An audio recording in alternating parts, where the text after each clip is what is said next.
Ghetto Fish 360. What's happening, people? This is my breeding pair, red Texas parrot.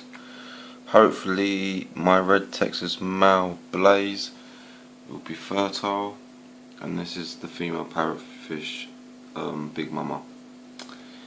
He is basically a half green Texas and a half normal standard parrot, as you can tell by the red on him. Not that strong red compared to Big Mama. She's got a lovely red. Couple bite marks. I think Blaze has been on it with her lately, man. Has not been happy. I put my fist up to him. He was doing it earlier on. He's been camera shy now.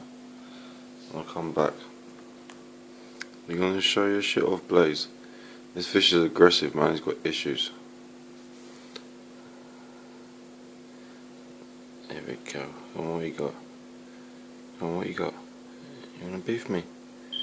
See, she's just waiting to lay her eggs, and this is when I'm going to know if they're going to have babies. Come on, Blaze. Blaze, what you got? You want to nudge me? Nah, you don't want to nudge him. But he is stunning. She's really pretty as well. Really pretty red Texas. Bred through Cichlid cross 1993. He done good with this one. But yeah, sorry guys about him being a bit shy. He's just a bit camera shy. He acts like a dickhead. When there's no camera, he acts like a dick. Proper arsehole. So smashing the tank up. There she goes, Big Mama telling him, "Hey bitch man, act like a man." But yeah, hopefully it shall be stage 2. Obviously the first stage is to make these guys.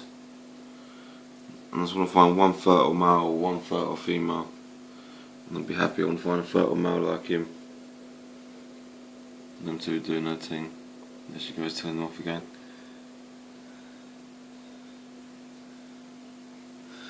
Nah, he's acting really shy because of the camera. Acting like a right faggot. Don't know why. But yeah guys, I'll let you know how these guys get on. I'll keep you up to date and see if he's fertile. If he's fertile, can't wait to see what these babies look like. No, I know I'll make super red. I'm sure. But anyway, this is Ghetto Fish 360 out.